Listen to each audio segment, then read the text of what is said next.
A todos a paz do Senhor.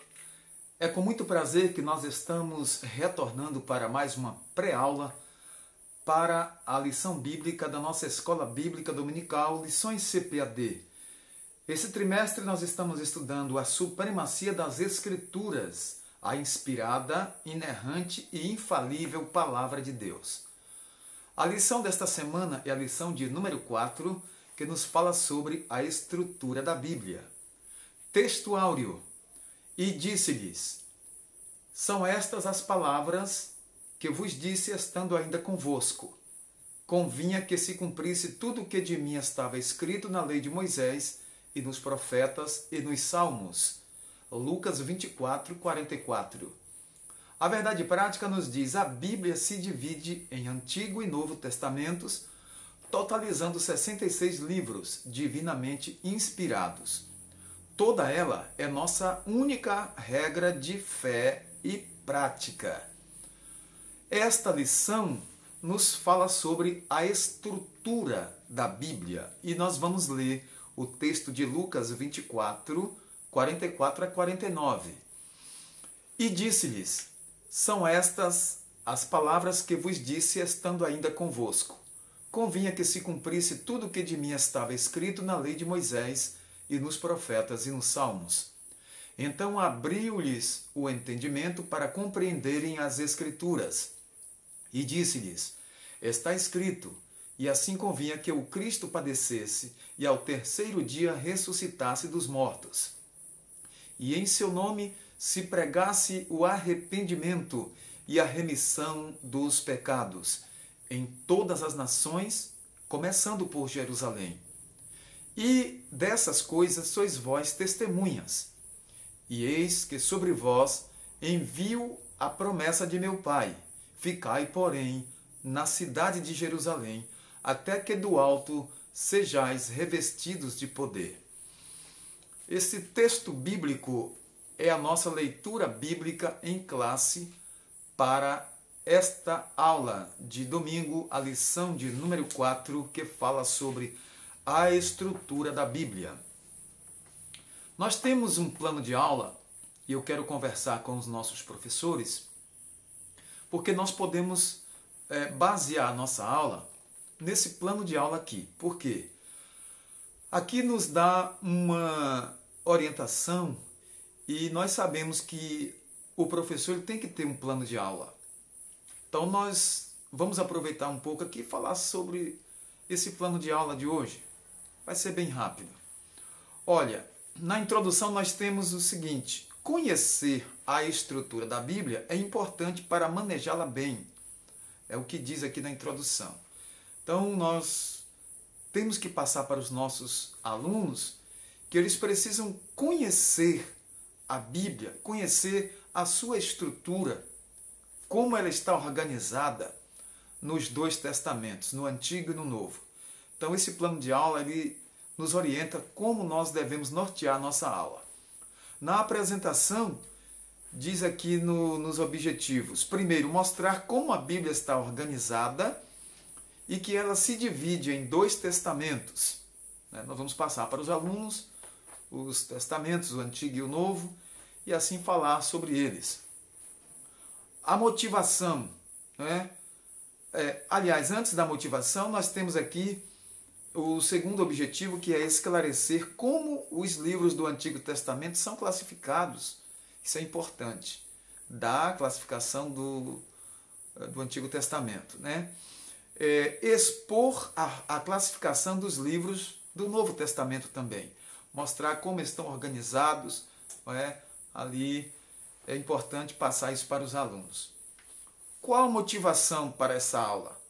Nós precisamos mostrar a Bíblia com a sua desenvoltura, passar por todo o conteúdo, todos os livros de forma sintética e mostrar como deve ser estudado esse livro e como está montada a sua estrutura. Isso é muito importante. Então, esse plano de aula mostra aqui como nós deveremos pautar a nossa aula nessa lição. A sugestão do método, preste atenção. nós precisamos elaborar um documento em que a estrutura da Bíblia, conforme consta na presente lição, esteja presente. E distribuir aos alunos, não é? Instando-os a revisarem sistematicamente durante a semana e o mês e motivar esses alunos motive-os a treinarem a habilidade na Bíblia, treinar sua habilidade no manuseio, não é? Como manejar a palavra de Deus. Isso é muito importante. E a conclusão desse plano de aula, nós vemos que é a aplicação, quer dizer, ao final da lição, nós podemos fazer perguntas aos alunos sobre os livros da Bíblia, suas respectivas classificações, dar oportunidades para eles classificarem os livros bíblicos em classe, né? Ali durante a classe. É uma maneira motivadora de sedimentar o conhecimento que foi passado. É bom essa interação do professor com a classe, com os alunos. E nós temos subsídios, né? Ou subsídios para enriquecer nossas aulas através da revista Ensinador Cristão. Eu falei um pouco sobre o nosso plano de aula, agora vamos para a nossa aula, dando assim rápidos comentários, fazendo rápidos comentários dos tópicos, porque na verdade não é uma aula íntegra. Nós estamos apenas passando subsídios, né, para os nossos alunos e os nossos professores. Então nós vamos ver aqui na introdução que a Bíblia Sagrada ela foi escrita majoritariamente em duas línguas, quer dizer, as línguas principais em que a Bíblia foi escrita são o hebraico e o grego. Uma parte em aramaico, por isso que está escrito majoritariamente. Então, o hebraico e o grego, claro. Aramaico no Antigo Testamento, em algumas passagens. Um período aproximado de 1.600 anos, por cerca de 40 homens de Deus que escreveram e deixaram a Bíblia Sagrada escrita, não é, inspirada por Deus para nós. Então a estrutura ela está dividida em Antigo Testamento e Novo Testamento. Seus livros são divinamente inspirados e formam um cânon bíblico, aceito pelos judeus e pela igreja cristã antiga. Então, ela está organizada de forma que os seus livros têm uma classificação bem organizada. Vamos ver aqui rapidamente que o Antigo Testamento ele tem 39 livros e o Novo Testamento 27 livros, formando uma biblioteca, um compêndio de 66 livros. Aí nós temos a Bíblia Sagrada com todos os seus livros. Existem Bíblias de tradução católica que trazem os livros apócrifos e existem outros livros apócrifos que foram escritos, porém os que foram aceitos pelos judeus e pela igreja cristã antiga como divinamente inspirados são esses 66 livros. 39 livros no Antigo Testamento e 27 livros no Novo Testamento. Então ela está organizada desta forma. E a palavra Bíblia tem origem no vocábulo grego, também no latim. O termo grego biblos significa livro e tem conotação de qualidade sagrada. A palavra Bíblia no latim é um substantivo feminino singular que igualmente exprime a ideia de livro. Então, por volta do ano 50 depois de Cristo, os cristãos passaram a usar o termo grego da Bíblia, que quer dizer os livros, para referir-se ao conjunto de livros inspirados por Deus. O dicionário bíblico, o Wycliffe, né, explica que o significado Bíblia em latim revela unidade de pensamento e uma pureza. Por isso, a coleção de livros sagrados forma um único livro, a Bíblia Sagrada, chamada também por Paulo de as Santas Escrituras, Romanos capítulo 1, versículo 2. Vamos falar um pouco sobre o cânon da Bíblia, como ela foi organizada, como os livros foram colocados ali na sequência.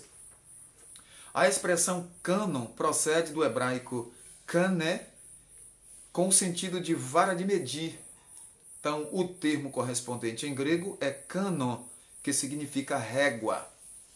Desse modo, na teologia, o vocábulo cânon é empregado como norma de avaliação para identificar os livros sagrados.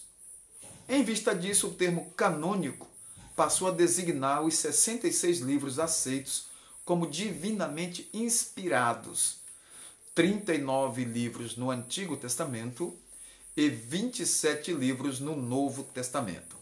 Isso quer dizer que o Espírito Santo guiou o seu povo a reconhecer a autoridade desses escritos como regra de fé e prática. Foi um trabalhar de Deus, foi um trabalhar do Espírito Santo de Deus.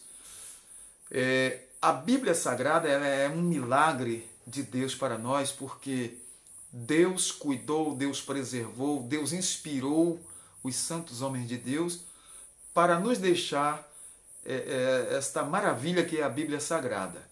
Então, Deus inspirou, Deus cuidou, Deus preservou a sua santa palavra e ela chegou íntegra até nós. Nesse sentido, o cânon bíblico está completo. A Bíblia não pode ser mais acrescentada nem diminuída o que nela tem. Muitos querem trazer coisas fora do contexto bíblico, que a gente chama de extra-bíblico, para trazer para o texto sagrado. Não adianta. E em Apocalipse está escrito, se alguém acrescentar alguma coisa a esta palavra, as pragas que estão escritas nela serão acrescentadas nessas pessoas, a estas pessoas. E se alguém retirar o que está dentro do texto sagrado, dentro da Bíblia, querer retirar de forma leviana, não é? Porque ninguém pode retirar o que está colocado, que está contido dentro do texto, do contexto da palavra de Deus. A palavra de Deus ela é completa, não precisa retirar e nem acrescentar nada. E a Bíblia diz que quem retirar alguma coisa, serão retiradas as bênçãos que seriam dessas pessoas. Então não adianta tocar. A Bíblia, a palavra de Deus, ela tem que se manter intocável, íntegra, porque ela é a palavra de Deus que foi preservada e é preservada pelo Senhor. E Deus diz, eu velo sobre a minha palavra, eu velo sobre a minha palavra para a cumprir. Louvado seja o nome do Senhor. Os dois testamentos bíblicos, vamos ver um pouco, o termo testamento vem do latim testamentum, que é traduzido da palavra grega diatek e da hebraica berit. Ambos os termos têm sentido de aliança, pacto ou concerto de Deus com a humanidade.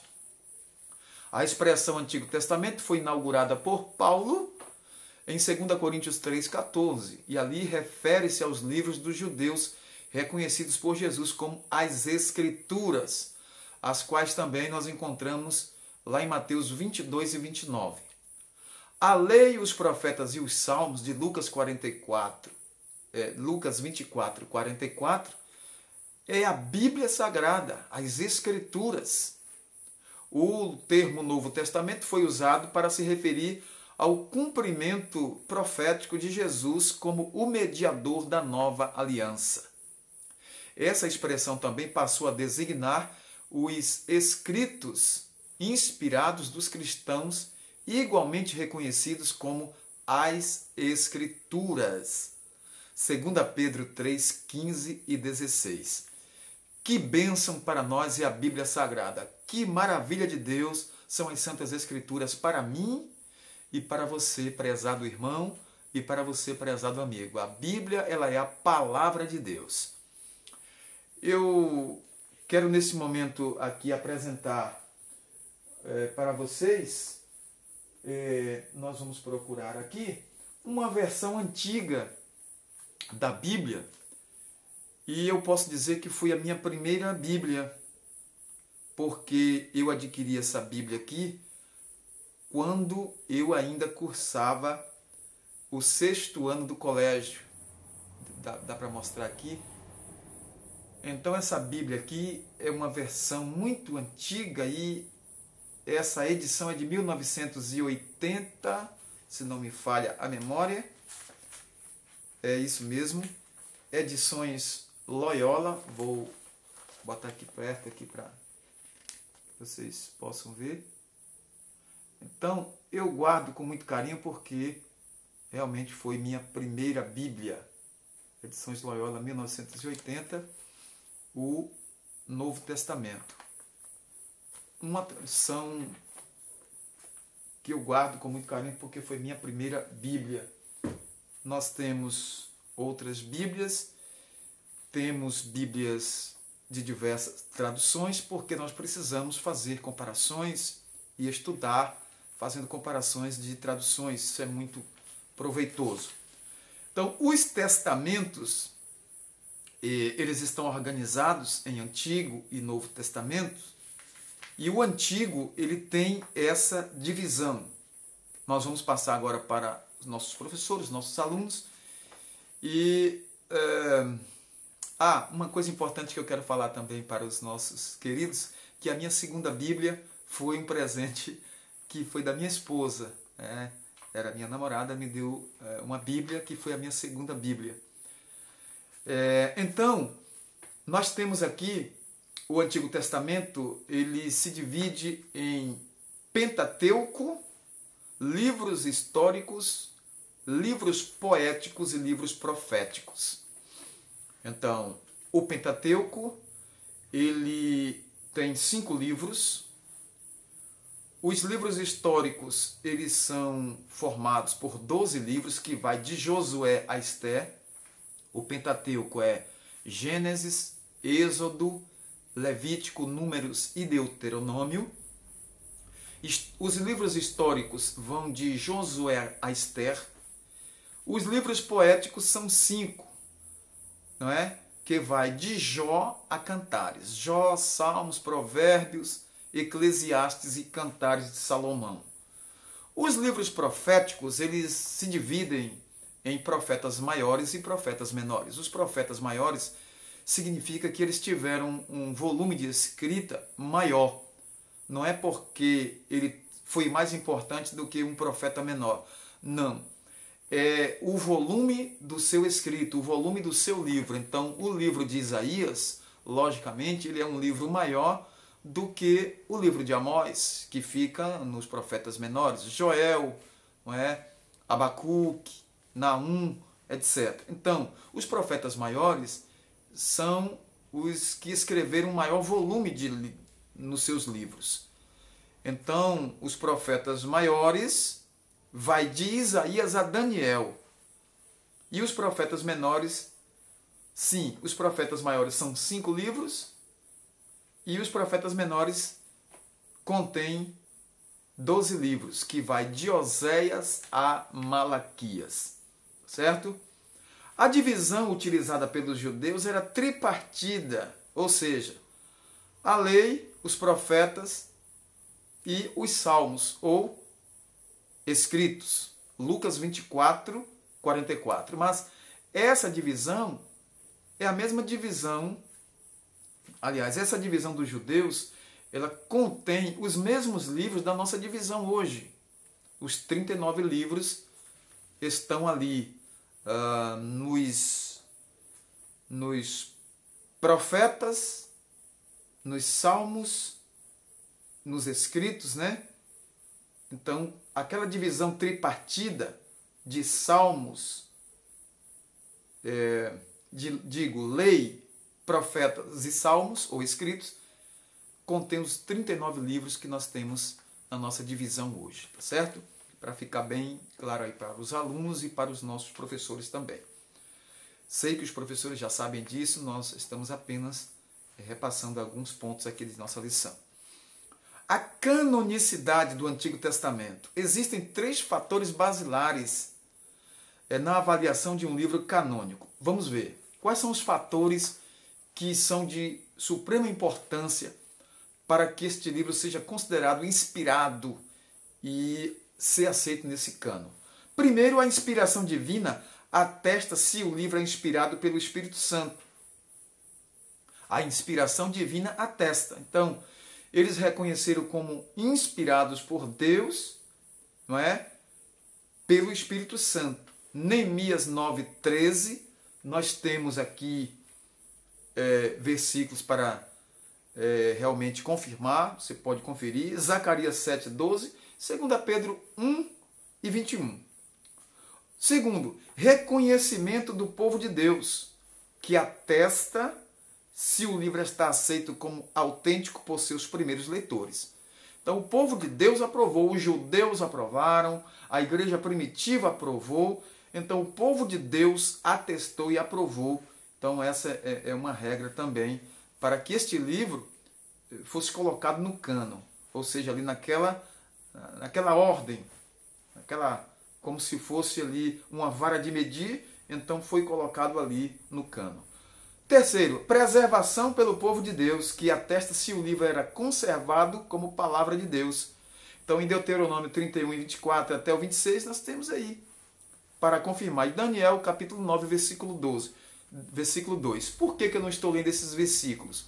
Porque o nosso tempo aqui ele é curto, nós não podemos nos estender muito, porque é uma pré-aula com subsídios. Tá bom?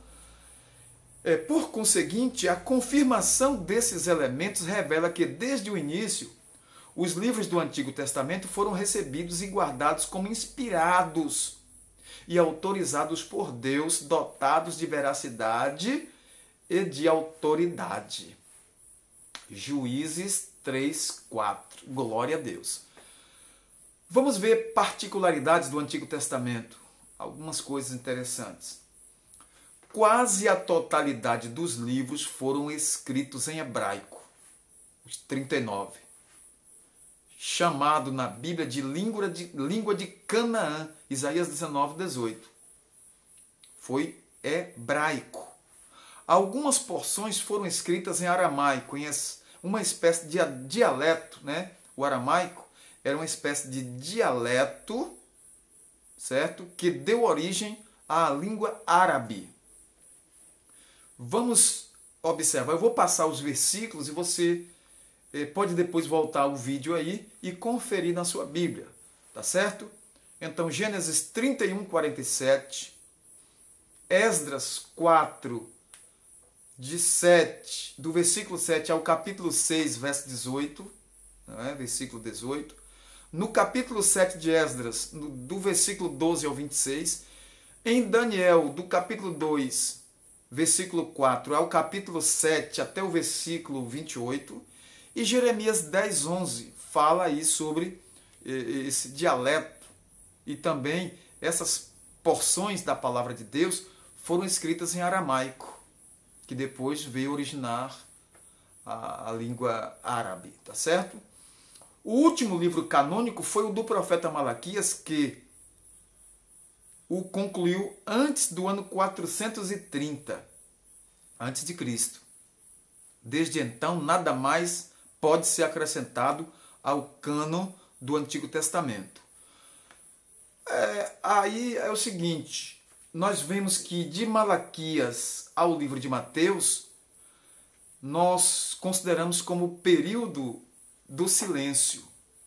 Ali, na história sagrada, na história dos judeus, houve a revolta dos Macabeus, e foram escritos 2 livros, 1º e 2º Macabeus, e que são acrescentados em traduções, em algumas outras traduções, esses livros. A Igreja Evangélica não reconhece 1º e 2º Macabeus, nem Judite, nem Baruque, não é?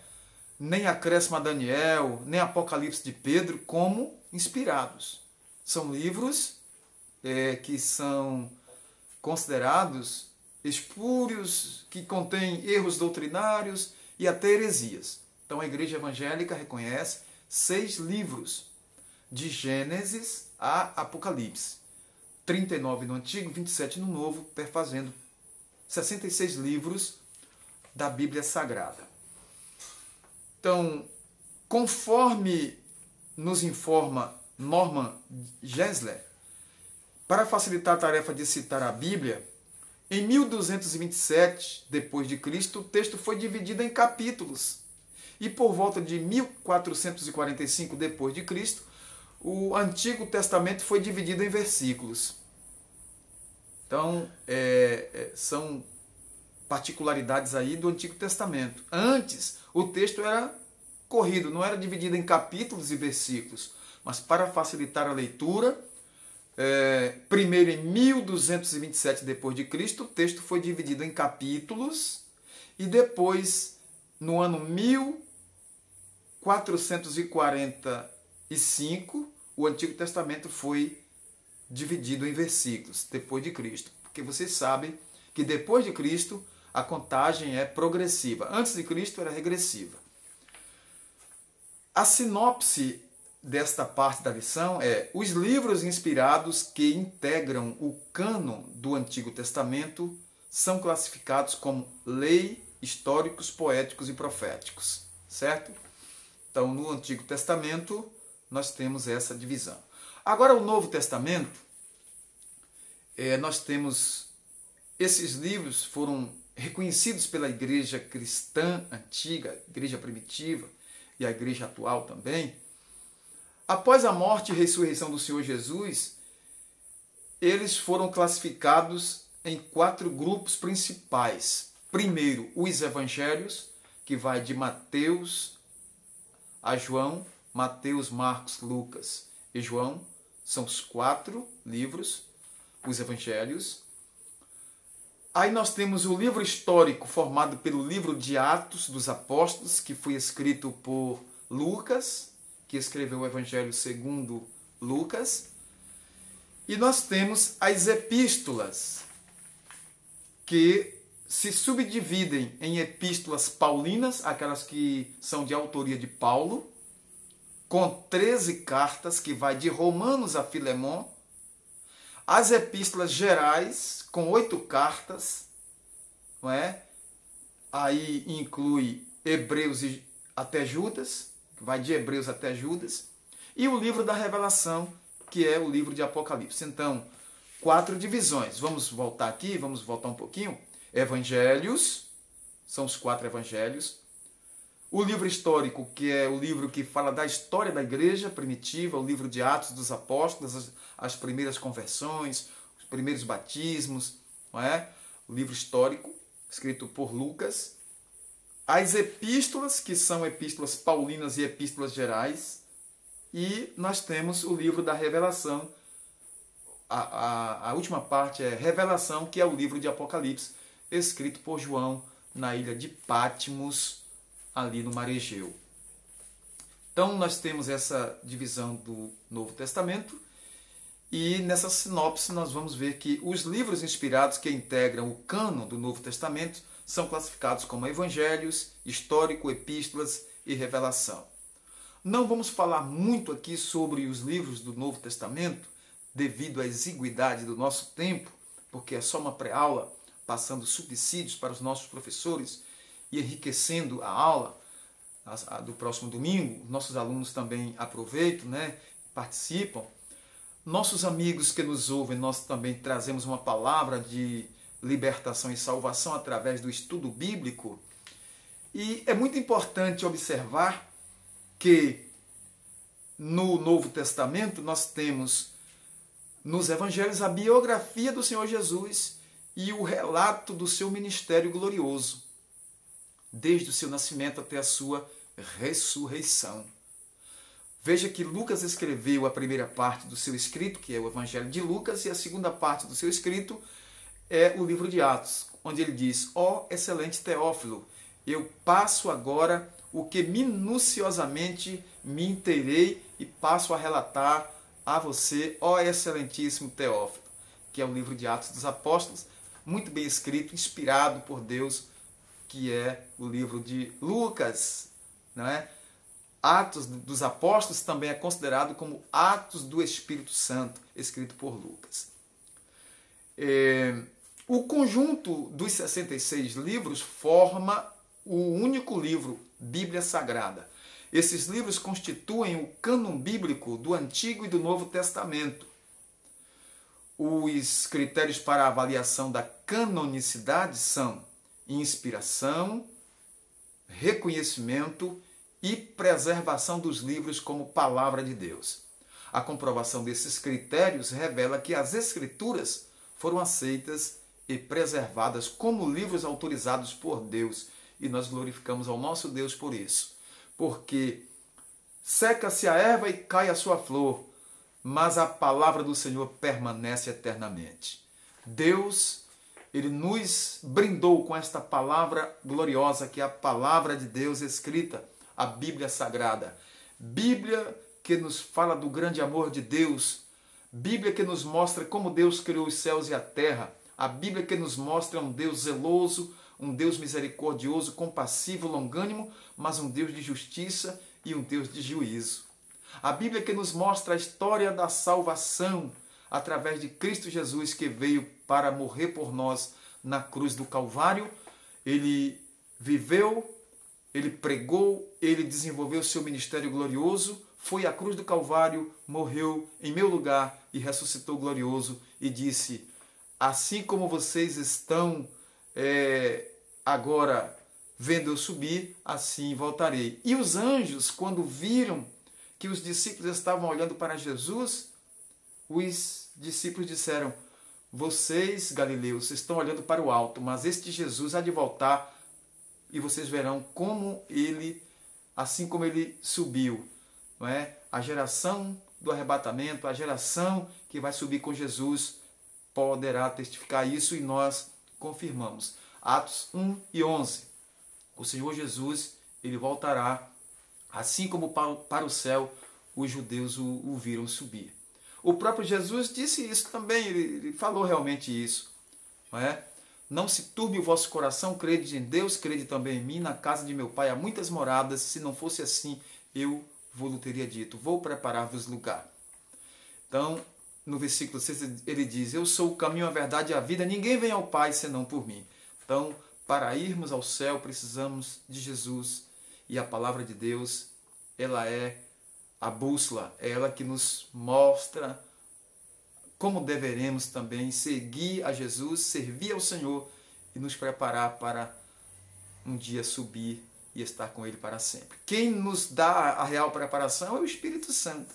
Mas nós precisamos cuidar da nossa vida, precisamos zelosamente servir ao Senhor e desfrutar da sua bondade, da sua misericórdia sobre nós, para que possamos nos preparar para o dia glorioso do arrebatamento. E isso tudo encontramos onde? Na palavra de Deus, a palavra do eterno Deus. Vamos agradecer, vamos orar.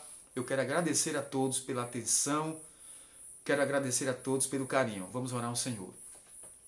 Querido Deus e eterno Pai, em nome do Senhor Jesus Cristo, em nome do Pai, do Filho e do Espírito Santo, aqui estamos, ó Deus vivo, uno e poderoso, Deus excelso.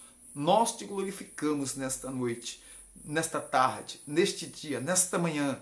Ó Deus, a hora que esta pessoa está vendo esse vídeo, abençoe de forma especial, abençoe de forma poderosa e tremenda. Pai eterno, salva, cura, liberta, transforma pelo teu poder. É a nossa oração neste momento, em nome de Jesus.